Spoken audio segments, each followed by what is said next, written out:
Hey, this is Daps from Energy. You're listening to TCR. Okay, so let's start.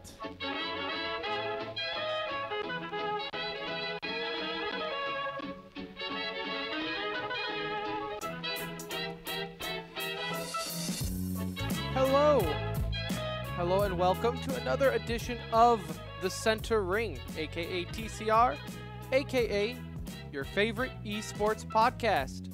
We are back after a week hiatus, coming to you live, pre-recorded from an undisclosed location with episode 84. 84.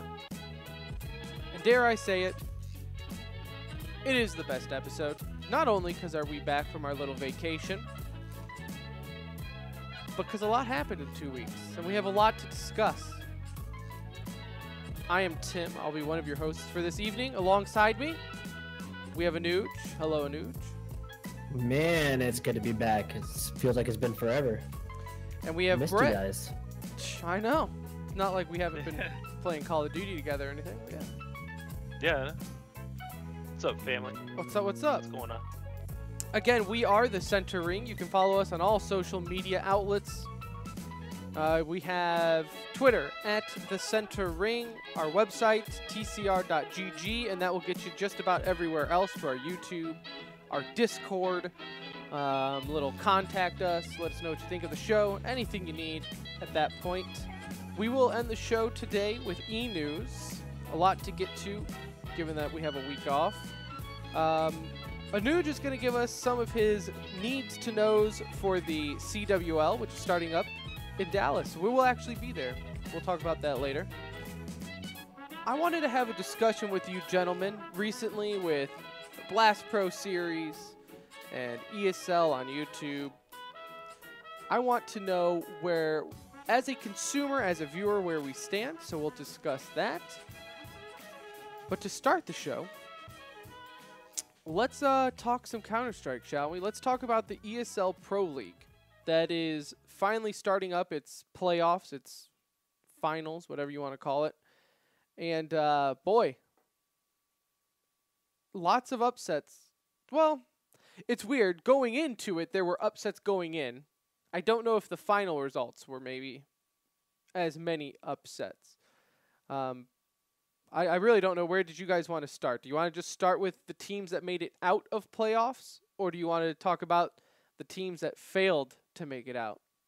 Well, I mean, the more glaring thing is the teams that failed, right? There's really only two that I see. What about you, Anuj? Well, I just want to say, because we didn't have a show last week, it's funny. This is the exact setup I predicted here. So everything that happened is 100% what I was going to say on the show last week, which is crazy in my mind, but it happened. Oh, yeah. And so, yeah, I mean, man, the teams that, like, made it, and, like, I mean, not even just made it, but, like, showed up, you know? I'm happy, like, people showed up, because this tournament was looking like it could have been a flop just from the teams that made it on the NA side. I don't think there was a lot of excitement, right? You lose, like, Cloud9, who's a heavy fan favorite. That's really the main team we're talking about here, you know, not making it through. So, yeah, I think I'm just happy like teams showed up and played well, and some of them even have advanced. It's cool to see teams like Misfits make it out, because, you know, I love seeing teams with continuity. I mean, that's my huge appeal to NIP and SK. You know, those are teams that stick together, and they've stuck together for quite a while now. Well, I mean, it feels like quite a while for Misfits, right? Like they've had that lineup you know, together. Well, and it's fun to see them. It's been quite a while in the sense of they've never really made it to the stage before, right? Ever since that lineup of French the guys, team. that's it. I mean, the other guys have been, well, I mean, sick, for me, it's like I lose FNS, but I gain Shazam. You know, we find a way to stick around here. And so, I mean, this is like the rebirth of Shazam, man. He's playing so great on Misfits. It's not just this tournament. He has been consistently good for like the last few months now. And it's just, you know, surprising to me that he's kept this form at this high level competition, because this is kind of where he's always struggled. And so to see him, and then even Sean Garrett has been fragging at a mad rate, and this is what's causing them to beat some of these teams. So it's been cool to see them go this far. And Optic is a pleasant surprise, I feel. Yeah, it's kind of weird. Like just going back to Shazam, did we even think like a few months ago when he had that falling out, like he was even going to be on this team, right? Like that was some pretty big drama that went down with him and Misfits, right? But it seems to they put that stuff behind them, and it's cool. It's cool to see. Well, they started Like off so hot in Pro League too, which was like great, for them. They had such a good start and they kind of maintained that throughout all of Pro League to obviously, get here and then to still do well. I think that speaks volumes. They found some consistency, at least within Pro League. So it's going to be fun. They have, I think, the easier of the first two matchups also. They got paired with Hellraisers. And not to say that Hellraisers is much worse than Fnatic, but Fnatic has been playing so well. So it's the best matchup they could have had just looking at the matchups and who moved on. Well, and I think just looking at Group B, which is where Misfits was at, like you guys said earlier, the bigger story are the teams that failed to get out. First off, NRG, which is why Daps was our enthusiastic liner going into the show. It's a good way to start a show. It just gets you. How much did we pay him for that again? We paid nothing. All the money, right? We paid nothing. He requested more. We paid him nothing. That's right. I said, Daps, I will pay you every penny that I've ever made from doing the show. And he agreed, and little did he know that's nothing. But got him. Even though NRG failed to make it out of the playoffs, they actually had one of the more entertaining storylines going in. They went 2-3, but those 2 wins spoke volume. They ended up beating North 16-9, and then NIP 16-14. Yeah, they beat the 2 Euro teams, and then got obliterated by the others. But that's just, if that's not NA Counter-Strike, I don't know what is. Yeah. And I think, let me ask you guys this. Clearly, I don't think this speaks volume to like NRG all of a sudden has been a sleeper team that everyone just hasn't noticed. I think it's probably more so North has been awful lately. Like they just can't, realistically, since ESL Dallas, they really have not been able to put anything together as of note. And then NIP, they had they've been decent recently, but even then, they have their ups and downs, right? Yeah, they've always been inconsistent. That's been their story the last year and a half. I mean, it's just like you show signs like Forest has a really good game, and you're like, they're back, and then they lay a stinker. And then there's Papa Freiberg making it out of groups as NIP is left. Oh, you think he enjoys that? They're still friends, but yeah, he's got to enjoy it. I mean, yeah, but right? That probably felt pretty good for him. Let's be real. I think for sure. I mean, going back to North, one thing you were saying, their biggest problem is config. Man, I think he was like in the red on every single match they played. So I think that needs to turn around for them. If he's not playing at a top level and he is not the best player on that team, it's going to be difficult for them to do well. He's like one of the few stars. Right? Yeah, like him and Cajun B both, need to be consistent, but config needs to be the carry. And when you're red, when it's like Device, going 4 games in a row, or Cold Zero going 4 games in a row without being in the green, and so that's a big problem. You mean your main I can't talk. Your main op and your main rifler and not doing well on Spain, it's not going to be.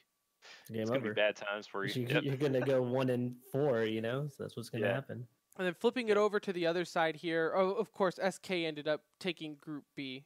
For those who don't know, SK, the two winners of these groups, SK won B, FaZe won Group A. Both of those teams just look unstoppable at times. Doesn't this feel a little bit like the NCAA bracket in the sense like you have all these cute little upsets going into the playoffs or the round of 8 or round of 4, and then you kind of just know what's going to happen. If Misfits beats the Hellraisers, it's going to be an awesome story, and we're going to be, I think, behind them 100% to see the upset because who doesn't want to see an underdog win, But going up against SK and FaZe, do you see either one of these teams standing a chance against them moving forward? No, not at all. And people had this same opinion though with ESL Finals in Dallas, right? Where this league format, people complain because you don't have the best teams necessarily there. I mean, Navi, for example, although have been struggling, like they were terrible throughout the entire season for whatever reason, they were. And now they're not at this tournament where any other tournament Navi would automatically be invited into, right? And so people complain even like that G2 and things like that. yeah, and people complain that, hey, you leave a lot of the best teams out. Whatever argument you want to make, I say, well, that's the whole point of it, right? It's not that they weren't invited for the tournaments. They didn't qualify for the playoffs. I mean, they've been in a tournament all year long. But, I mean, look at the if you look at the groups, realistically, it's the upsets that got here. Because, like, in Group A, the teams that didn't make it out were Luminosity, which is really no surprise, but they finished 4th. In 5th and 6th were the surprising ones, where you had Astralis and Liquid getting dead last. I would have them both coming out of this group. Like, I mean, looking at Group A, when Group A was pulled, I was like, okay, well, this is a pretty obvious group. You're going to have FaZe, Astralis, Liquid. Yeah. Let's move on. Why are we even playing this? And it turns out that Fnatic has been playing well, and Hellraisers got second due to, I think there was a tiebreaker involved there, right? If I'm remembering. Yeah, I mean, for Fnatic, Hellraisers beat Fnatic, is why they're in second. Fnatic's just been, on a tear for the most part. So them coming out of this group is not as surprising. I think it's with Astralis, they had a built-in excuse, right? Like Device is not there. They played with Rubino, for this tournament. Rubino hasn't played competitively, since his short stint with, I think, he moved from North then to Dignitas or whatever for a little bit. But he hasn't really been doing a whole lot competitively, and Dennis wasn't allowed to play because I think he was on an ESL roster, which was Godsent or whatever at the time. Yeah. So Device was sick too, right? Yeah, that's what I'm saying. Device is the one Device that wasn't has something there. going on. Yeah. Oh, Device okay, yeah. It was Rubino. Yeah, that's a whole other thing to figure out what's going on there. But Device was out, and Rubino's a stand-in. So not the best of stand-ins. I think they would have advanced had they had Dennis at least. But Liquid was the more surprising team. Like, they just finished so poor, but they started off with I think it was an overtime win against Astralis is what Liquid started with.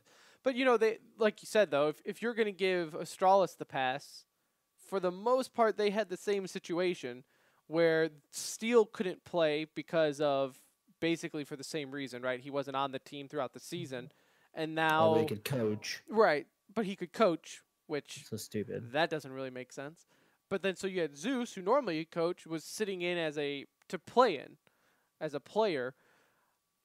So I guess, take it for what you will. If the stand-ins really affect it that much, I mean, I guess at a pro level it would, right? Because But even with the 4 players that they had other than Zeus, it is that worth like negative 28 rounds? No, it like is. In Zeus's case, I feel bad because I forgot about that even with the whole Zeus thing.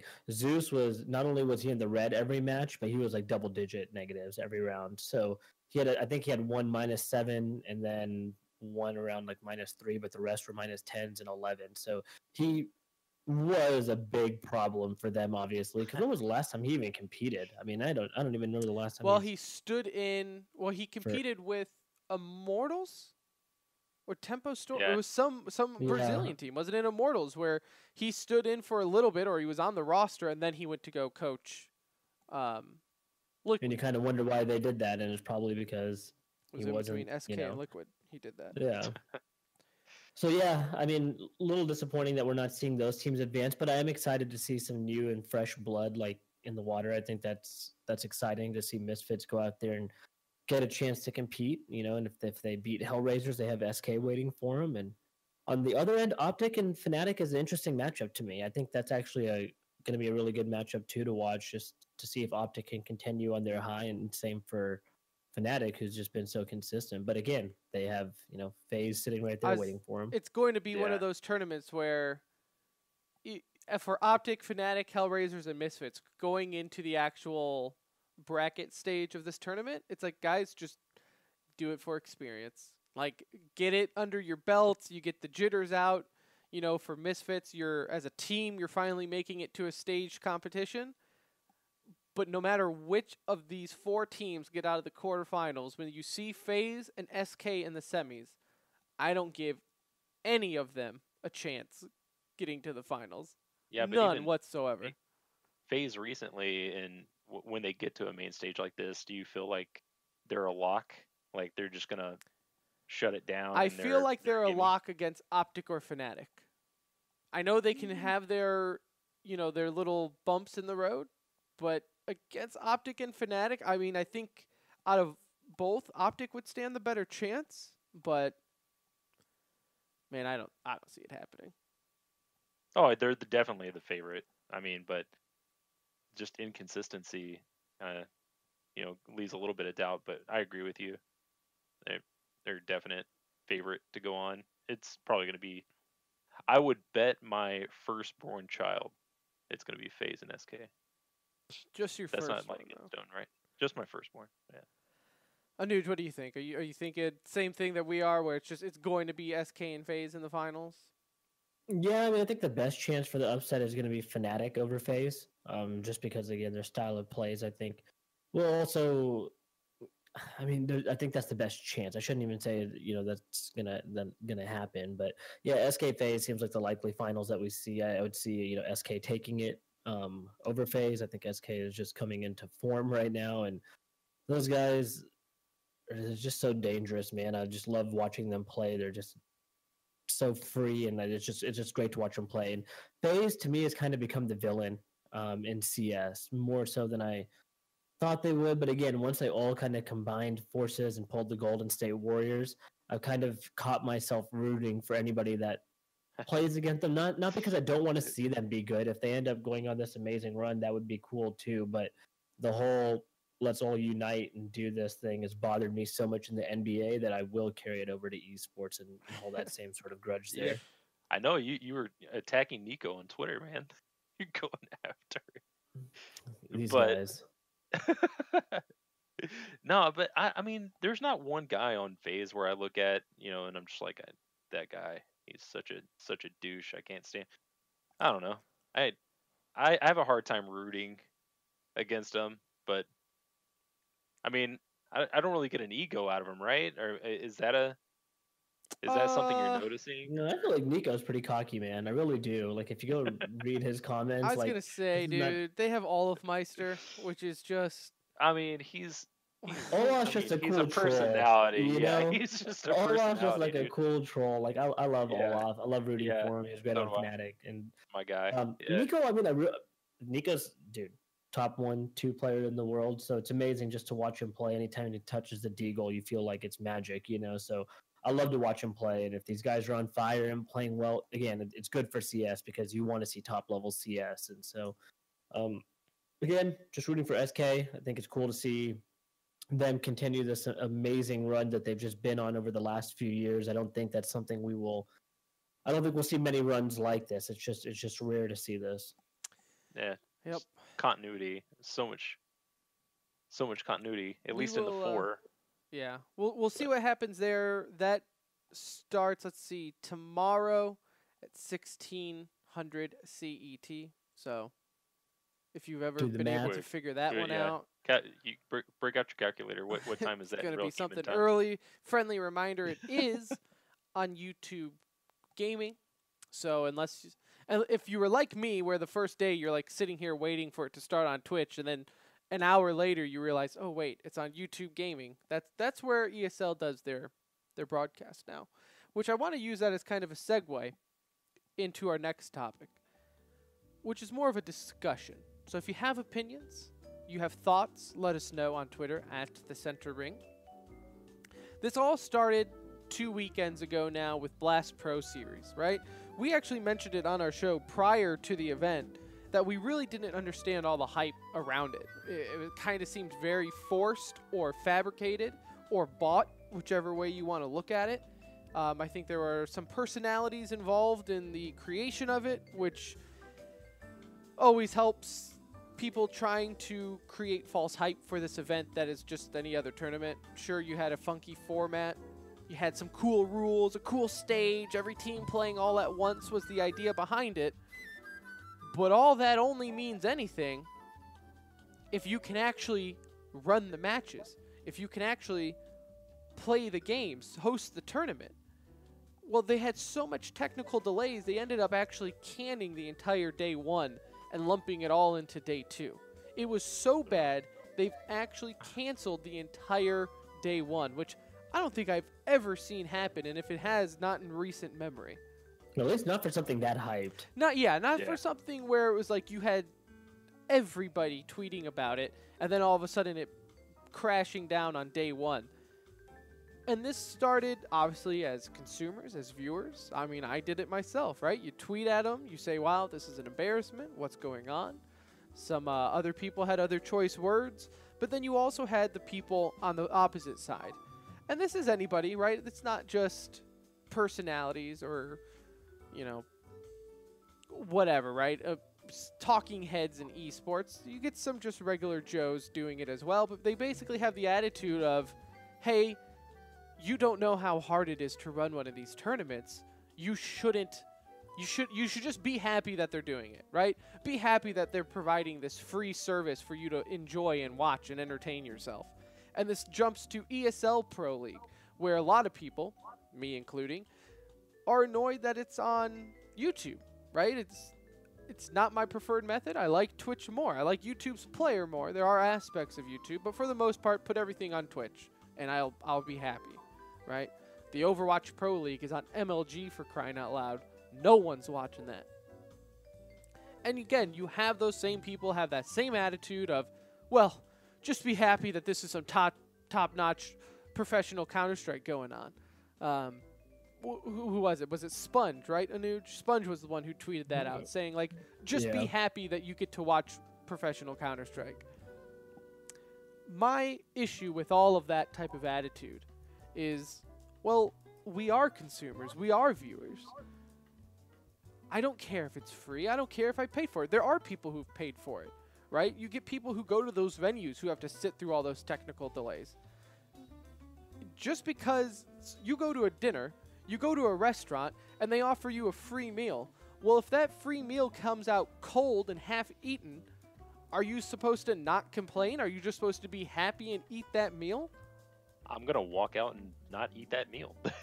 Yeah. Like, and I mean, it's just like Blast Pro. Like, oh, your stuff's not working. There's something else for me to watch on Twitch. I'm good. It's just see you when I see you. It's weird that I don't understand why people have this attitude, and it's almost kind of like this hoity-toity. Like, I really don't know the proper word to describe the type of attitude where you shouldn't. It's the opposite of entitlement, right? They feel like if you complain, if you have an opinion, God forbid, on how something is operated or presented, that you are entitled, right? Like, how dare you be entitled that this tournament doesn't get canceled the entire day 1? Yeah, like, how dare you? It's not like this is like Smash Summit. It's just some dude's house, and you know, we're just getting the boys together and playing a tournament. This is fun, guys. You're in a 12,000 This isn't seat a arena. highly advertised tournament that it's the production value and you know, equipment's supposed to work. Like, we have higher expectations for this type of tournament than we do, you know, other things that maybe would deserve a pass. This definitely doesn't deserve.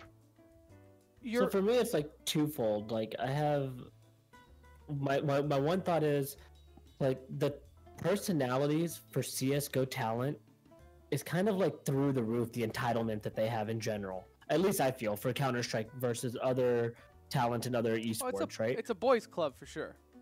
Yeah, 100%. Like, they have their own little group and they let it be known, you know, 100%.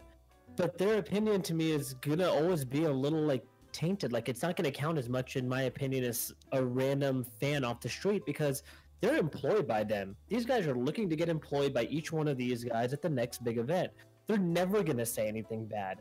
We're looking at it through a normal lens here, where it's having an opinion on what we like more, right? Like, why do I like my Steam client more than I like my Uplay or my Origin? Or they all work well. It's all top tier, right? They're all technically doing what they need to do, but I still have my preference of which one I like, and I'm annoyed that there's so many other choices. It's kind of like that in esports for me. where I enjoy watching things on Twitch because I casually browse Twitch to watch, I don't know, random stuff. I couldn't even tell you. I watch so much random stuff on Twitch. I just enjoy well, you it. get the And you if get I the see foot traffic something, on Twitch. yeah, and so that's our opinion to have. So I don't see why them needing to like try to influence you so much that hey, YouTube is great and MLG.TV is awesome. It's like, no, like this is what I like, this is why I like it. But been a lot of bashing, like you said, like, you know, we saw some things where it got heated from how they, you know, how they at least saw our opinion or viewed like Well, the and that's casual the thing. fans' opinion. It's like they take it, and I say they as in just the group of people who have the attitude of hey, don't complain, right? It's like that group of people, they take it so personal. Like they get so upset if I'm upset about a free service. And again, it has nothing, it's just as a consumer, like this is the one way that we have to watch it. So why not, why just because if I'm not paying for it, why am I okay with like subpar quality? And to be honest, I really am, right? Like there is the part of me where I'm like, man, this sucks, but I'm not paying for it, so I'm not going to get upset about it. You know, I'm not going to like write and complain, but I am going to be like, hey, Blast Pro Series, I don't know, maybe you should have tested your stuff out before you decided to go into the tournament, right? Like maybe test your server, stress test your system, just maybe to see if it can handle everything. And I understand there are outside factors involved. That's the other go-to thing that people always say is, well, you know, it's not always up to the tournament provider. Sometimes it's the venue that's having issues. Okay, well, again, you don't test this stuff out before? Like, whatever it was wrong, whether it be power issues or internet issues or anything like that, like, you don't test that out the night before? Because I promise you, with that Blast Pro series, it wasn't all internet or anything like that issues. For a while there, their official, like, C stream was completely broken. Like, it was like a green, broken, looked like a CRTV monitor. It was like, it was really messed up. And that's just, that's their issue. It was just a mess. I mean, the first day was just an absolute mess, and we missed out on anything that took place. And again, I feel like we're just allowed to have that opinion, and we all have our reasons for it. And I don't think there's many wrong reasons. We see all these issues, and it's like, we get that it's hard. You know, I understand that it's hard, but it's also your job. Like, it's your job to do this right. And I think if you asked anybody in the industry, and we're fortunate enough to know people that could speak to this, that it's hard, but there's no excuse but to get it right. And I look at like the podcast, right? Like, we work pretty hard, and even like in this episode, I can tell you, like, audio levels aren't perfect. You know, some of our mics could sound better than others, but we work with what we got, and that's fine. But if someone's like, man, you know, this sound, like, if all of a sudden I had the music really loud, and then I talked like this all the time, and we were just doing the episode, it's like, would I just be like, hey, get over it, right? It's free. Enjoy my service. Why are you complaining by the way I'm doing the show? Just enjoy it for what it is. It's like, no. Guess what? People wouldn't listen to the show. What little listeners we have would already stop listening. We've taken feedback from listeners, right? Yeah. Oh, and I appreciate every feedback that people give. I don't see anyone though. Like, if someone was complaining about the show, right, and someone went up to them and said, hey, you know, you should just be happy with what they're doing, I would honestly tell that person, like, dude, like, no. Like, there is always room for improvement, free or not. And guess, this is my thing. This is why the whole free thing really irks me, right? What would change if I paid you money to watch this? What would change if I paid $5 to watch your event, you know? Would it be better? Yeah. Would me giving you $5 all of a sudden make the venue's internet work, which is what you claimed was the issue? It wasn't your fault. It was the venue's fault. Uh-huh. Just imagine when esports starts paying money. You know, just imagine when when they actually start charging money to watch this stuff, and then all of a sudden there's a technical delay? Like, do they really want to deal with that? Like, you need to hash this stuff out now, or just accept the fact, like I think we do, I think most people do, that this is just a part of esports. I mean, it goes back to, you know, things we talked about, you know, if you want to be like a legitimate, you know, if you want it to progress and maybe eventually go to TV, like, do you think networks would want to deal with this stuff?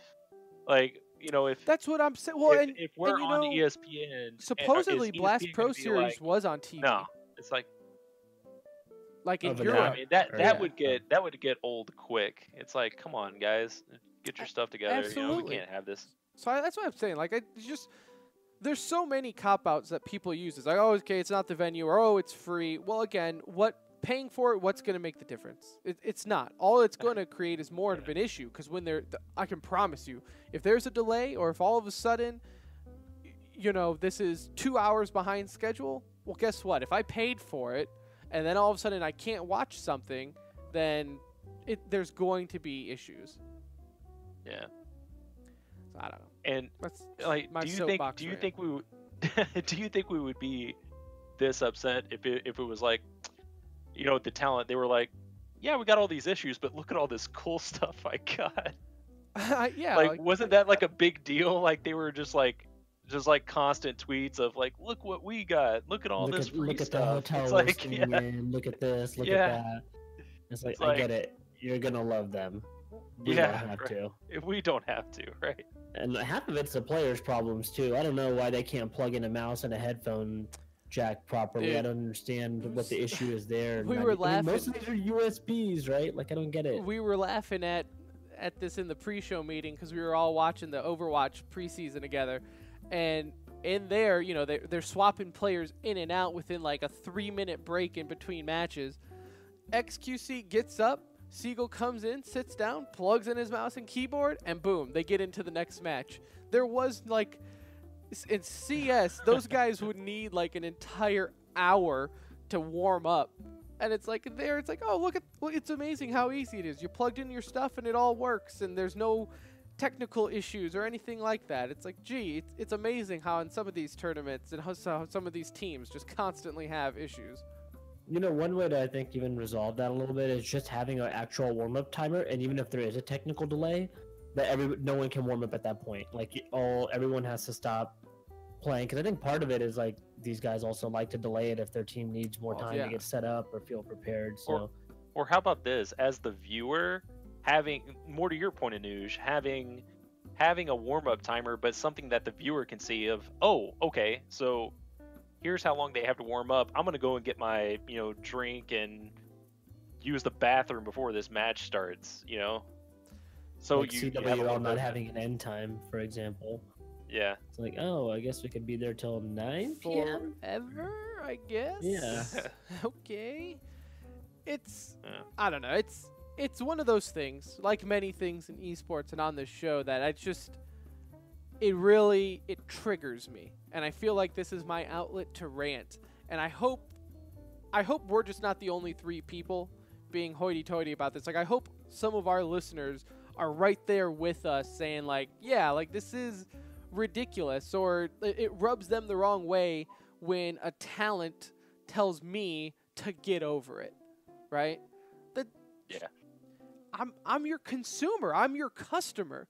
Don't tell you want me to get over it. All right, I'll just turn off the stream then. You come call me when your 24-hour delay is up. Thank you.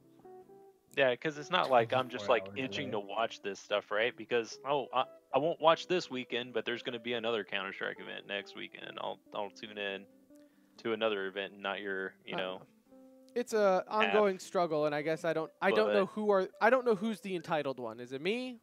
Is it them? I don't know. I think we're with you, Tim. We got your back. We got Thanks, your back. man. Thanks, man. Now, in our week off, and like I said, and I'll stress this again, it's the holiday season, and our schedule, it's going to be really out of whack. Just it was like this last year. It is what it is. Last week I was off for 2 reasons. It was my 1-year anniversary with my wife that I just love so much. Oh, You know, she's just that's cute. she's the apple of my eye. And and also my computer's liquid cooling system decided to fry out, and my computer was like hitting 90 Celsius. So that was awesome. It's up, it's working, it's beautiful. But so we took the week off, and in the meantime, we had Black Friday, and decided to pleb it up. And I didn't think we would ever say this on the podcast, but we all bought Call of Duty World War II. And dare I say it, I think I speak for all of us, we are really enjoying the game. We don't need to review the game, but man, No, definitely it's not. fun. Yeah, I don't know much about the pro scene, but the game on point.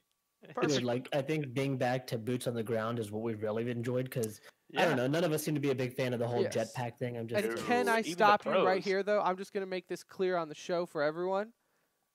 The phrase boots on the ground makes me want to kill myself. Oh, People use it. Why? So, why? I think it's because it's used so much. I've just heard it 100 times. Maybe it's not you your shouldn't have fault. told us that. I'm just Only saying. KYS, bro. KYS. It's BOTG KYS. I don't know. It's a phrase We'll that. just start saying BOTG. Yeah, no, that's not any better. There's really no making me happy on this one. It's just boots on the ground. It's a catchphrase. It's a go-to phrase that I see every website and blog use for this. I think you're just carrying over a little bit of saltiness from Blast Pro. No, All it's right. not any salt. It's just more so as a reporting. It's as a reporter, as someone in the media. I feel like you need to create a different phrase. Like, why not just say it's going back to a traditional shooter or non-futuristic shooter? You hashtag it, make it go viral, Tim. I'm gonna hashtag it right now. The world is counting on you. I'm gonna turn this thing around, and believe So me, basically, when this whole thing got derailed, when we are at CWL this weekend, I'm going to sarcastically ask every pro, so what do you think about the boots on the ground?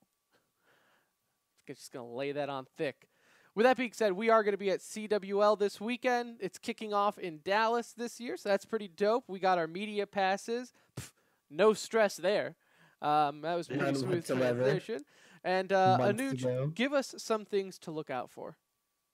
So a couple of quick hits here. It's a $200,000 tournament, and there's roughly about 200 teams competing in it, 16 of which are here in Dallas. 180 or so are in the open bracket, which, by the way, your boys Phase Up are in. They did not make the group of 16, so that's pretty crazy considering they're known for Call of Duty more than anything. So couple of other things here. So you have the brackets announced, obviously. I would say the top two teams just going into any tournament you're going to see this year are going to be Optic Gaming and Luminosity. There have been a lot of roster overhauls, so Envious is not the team that they once were. They basically completely rebuilt up, but you have Optic, Luminosity, E United, and EG are probably the big boys going into this tournament and going to be the fun ones to watch.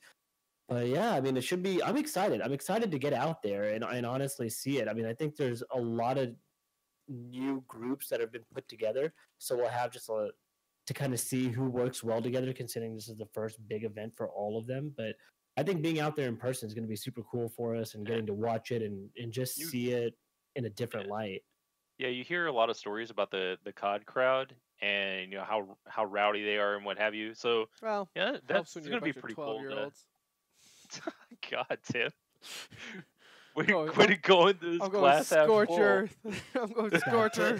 Tim hates boots on the ground. He hates children. He hates COD, but he likes playing the game, so we should let you know that. Hey, we're on PS4, by the way, so if any of you guys out there, three of y'all are listening, feel free to hit us up if you would like to join us at any point. Definitely. We're trying to get a group of guys together to kind of run customs more or less, just so we can start playing more of the competitive rules. But no, Yeah. like I said, I'm actually enjoying the game a lot. Just from being a typical PC gamer, I haven't played a console shooter probably since like Black Ops 2. It's been a long time, and it's there was a learning curve, but I'm enjoying it a lot. it gives me new appreciation for the pros. I'm not going to lie, just because when you watch a pro player and knowing that they're using a controller and playing the game, you're like, damn, like how are they able to doing this? Yeah, like how are they What kind make of it to look witchcraft so is this? fluid? Some things that I'm looking out for here too, though, is the team money matches. I have no idea what the expectations of them going into, but they are an entire team made up of Halo professionals. So it's always kind of cool They're seeing in the those. open bracket, right? Yeah. They're in Yeah. the open bracket. So I mean, I think most teams in that open bracket, the expectations are kind of up in the air, but it will be kind of cool to see what happens with them. And then Everybody just trying to get top 16. yeah. And then the game types you have going in here are hardpoint, search and destroy, and capture the flag. Supposedly, Gridiron is not going to be a part of. I don't know if that's just for CWL Dallas or going forward with the league. I don't know, because to this day, Call of Duty, just looking up anything for Call of Duty, is by far the worst thing to do on the internet. Like It's pretty rough. I could is. find any celebrity's nude pictures before I find what the brackets are for the CWL. I got all that here. I was able to find all that finally, but it looks like they have like a heavy favorite in each bracket, which makes sense and nice. But I think Evil Geniuses United in Pool D. Hopefully, we are there for that game. That's at 2:00 tomorrow Central Time. But that's going to be one of the better first round games. Like I said, we'll be in and out of the convention center in Dallas all weekend. So if you happen to be a Dallas listener and you happen to be there, hit us up on Twitter. The chances of one of us being there is pretty good. If you have any questions for us to ask the pros, let us know and we'll pass it along. That might be a fun little bit that we can do if you have any good questions there. And we have to ask it. The first question. Yeah, that the will first be question that comes that we have to ask it. The first question will be a Twitter question from a listener, no matter what. And Brett will be the one asking it. Uh-huh. So yeah. No, wait. I'm gonna be the one tweeting it from a yeah. sub account. Yeah, from your other account. From your Kevin Durant account. Yeah. Other than that, looking forward to that, seeing how boots on the ground is working out. But for that being said, let's get into some e-news, shall we? Some quick things just to kind of speed run through here. And CSGO, we've already talked about Blast Pro Series. SK, though, ended up beating Astralis in that. You had Na'Vi, the rare Na'Vi appearance, or I guess I should say winning appearance. They ended up beating Mouse Sports in DreamHack Winter with Simple going off. Nuts, dude, nuts. And Electronic played really well, so that was good to see their top two fraggers. Yeah. Sad, though, that it seems like whatever team Simple's on, Simple has to go off every time just for them to even stand a chance. And then, in not that surprising news, though, CLG ends up disbanding their CSGO roster. In fact, I thought it was more breaking news that they were even still cared about them. Like, damn, rest in peace, FNS, dude. I love you, okay? Bro, don't listen to him. He's they haven't done trash. anything. Trash. Anything. No, Name the last they had... thing of importance CLG did. Okay, it was last year, but they had a deep run in, what was it? Something, okay? They had a good little run there where FNS was getting mad props. I even talked about, remember Thorn had that release, was it like Cloud9 DreamHack Omaha. That's the last one. Lies. CLG. Dude, they're asking for like crazy money for some of these guys though, because you still have like Ricky is off of contract, so he's available and he's gonna get picked up by a good team. And then same thing with Ethan or whatever. I think Ethan is not a free agent, so they're like asking for like $100,000 buyout on some of these guys, is what's rumored. It's gonna be interesting to see what happens there and where they go. That's a hefty price.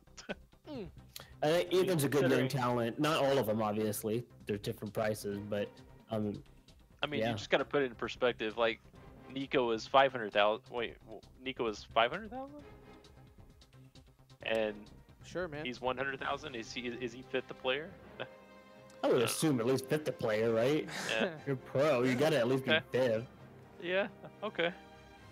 Yeah, sure. In Rocket League news, The E-League Rocket League Cup wrapped up. You had G2 beating Gale Force 4-3 in the finals there. Cloud9 and Mocket Esports ended up losing in the semifinals, so they got 3rd and 4th.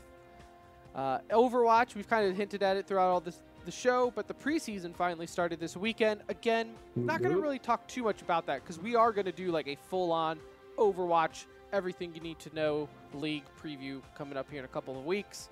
But first impressions, the arena looks pretty dope. Pretty dope. Yeah. And I also love the feature of always flashing the wrong team one. That's minor details too. That's a good little bit they got going on there. I like the fact that when LA Gladiators won, LA Valor ended up flashing up there. That's a good one. Boston still has that logo, and it's all fun. Yeah, Boston still has the TCR design logo. Appreciate that, pal. And I'm looking at Excelsior's team jerseys right now, and still ugly. Still ugly. Would you rather have that or the Jack in the Box logo? The Jack in the Box no, logo. give me by Excelsior. far. If you say anything else, Give me Excelsior. Give me Excelsior. You guys are haters. I will take anything over that. Hey man, listen. I'm a fan of the Florida Mayhem. You're a fan of the Dallas Jack in the Box. It's okay. It's okay. Hey, you know what? Go Jack in the Box. Go Dallas Jack in the Box. Sponsored by Dallas Fuel. Oh my God. It's not even. Dude, it is. Never mind. That's a topic for another. That's a topic for another. In Dota 2, you had Team Secret knocking out Team Liquid 3-0 to take the Dream League Season 8 major. And in other news, Capcom Cup 2017 starts tomorrow. In weird, oddly news, Liquid's NuckleDu ends up dropping out a couple weeks ago. Just 2 weeks before the event, actually. He's one of the top dogs too, Dude, right? Yeah, he is. He's 3rd or 4th. I think he finished 3rd or 4th, if I'm not mistaken, and just drops out. No one knows why at the moment. It's got to be personal reasons. I'm not going to speculate. Per sources, he got somebody pregnant. Oh. Is that for real? Per sources. What if his dad? No. Can you verify it or no? I can't. I mean, you said per sources, so I guess. Yeah. It's got to be. It's confidential. Let's go. I mean, no one can argue that, right? If you're wrong, and hey, your source was wrong. No, but he did. He just announced that he is no longer there, or no longer attending the event. So you got Evil Genius's Ricky Ortiz, whatever, will replace him. So there's that. You got PG Punk going into their first in the world, though. America, #1. Controller pleb, right? And, yeah, he is. He is a controller pleb. He is one of the few in there in the Street Fighter world, but that uses a controller. Whatever works, man. So we'll see, because he also got the console rookie of the year at the Esports Award show. So we will see how that all pans out. I am buying time. There we go. There it is. Till we get the close going. The production value. Yeah. Well, you know, I got like everything. I got 20 things going on at once over here, man. You know how it goes. And I got to get out of here because I got a hockey game coming up at 9:45 on a Thursday night. I'm way too old to be doing that. One of the nose, Tim. I'm going to be so tired tomorrow. You know, I almost hope I do get hit in the face with the puck so I can call in. That's how bad I don't want to go to work. Just so you could prestige 3 times. Just so I could play some more Call of Duty. You stay safe out there, boys. Apparently it's snowing somewhere around here. So it's snowing in Texas. California's on fire. And that's it for the show. We enjoy COD. We enjoy COD. Yeah. The apocalypse is here, boys. I'm playing console over a PC shooter. Something is wrong here. I don't know. We just got to end the show. That is it for the show. Episode 84 of The Center Ring. Again, thank you so much for listening. If you made it all the way through, again, we talked some hot esports opinions. Let us know on Twitter at The Center Ring or on our website, tcr.gg. I will update the YouTube of this one later on, but if you're listening, I guess you don't really care about that. And we'll be back sometime next week. We'll have audio and stories from the CWL in Dallas. And probably talk some ESL and other esports. For Nuge, for Brett, I'm Tim. Bye.